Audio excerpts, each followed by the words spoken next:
what's going on, everybody? We're back with today's question. This one says, Vinny, question on brain control. So you know how we say to hypnotherapy clients that hypnosis is not brain control and you can't force anyone to do something they don't want to do and so on? Well, I struggle with the fact that stage and street hypnotists do sometimes get people to do things they don't want to do, like hand over money, etc. So she has a bunch of examples here. So yeah, what's your take on brain control? How do you explain the difference between hypnosis in the stage and street versus hypnotherapy to clients? Yeah. Okay. So short explanation, I don't talk about any of that stuff. I don't even use pre-talks, right?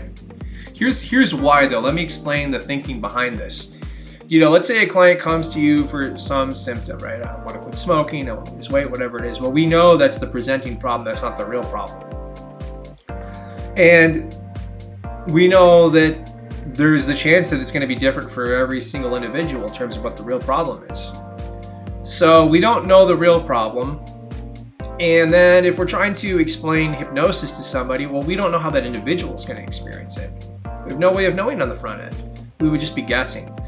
So we could spend a long time trying to discover all the nuances and the best way to sort of articulate what may or may not happen, what hypnosis is and what hypnosis isn't.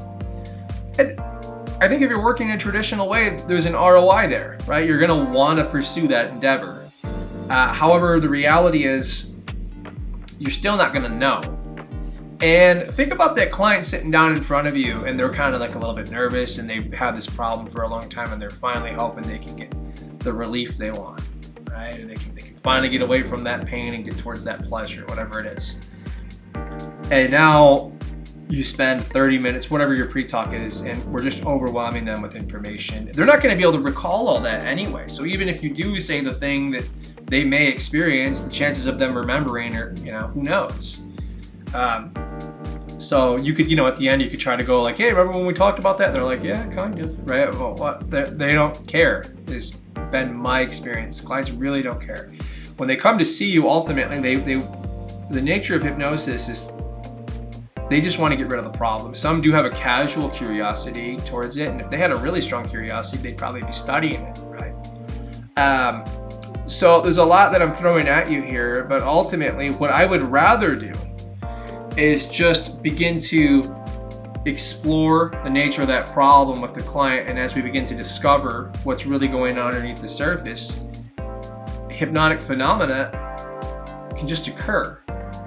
Maybe it's a regression, right? Maybe it's some vivid hallucination. I will just utilize whatever happens. I'll just catch that, right? Instead of trying to have like a catch-all on the front end of things that they might experience, I would rather just jump in and start doing the work. And as we jump in and start doing the work, from there, we just capture whatever's really occurring. And this takes a lot of pressure off me, right? Now I don't have to try to anticipate so much, and I don't have to try to guess so much. I can just utilize what's in front of me. So this is what I teach hypnotists to do. And it's just a lot faster, right? Because we can spend more time working on the real problem versus, again, like we're taking a lot of the guesswork out effectively. So we're getting a lot more hypnotherapy done in our sessions if you'd like. So one example of this that I talked about previously was like, it was a stop smoking session and the lady said, she talked about carving resentment towards an ex-husband out of her stomach with a beautiful knife, right? A beautiful knife. And I was like, wow, it's intense. Now, how could I have predicted that's what that client needed? I would have had no way of knowing. And it's not like I have a script or a technique for carving the resentment towards an ex-husband out of your belly with a beautiful knife so you can stop smoking right now.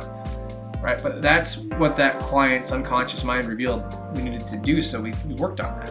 And, it's just it's a little bit more dynamic way of working. So you don't need to articulate any of this stuff. I'm showing you, right?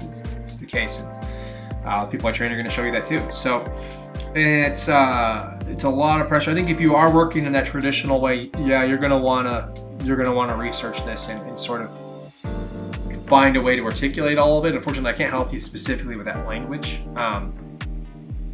But there's folks out there that work in that way. I don't teach that, right?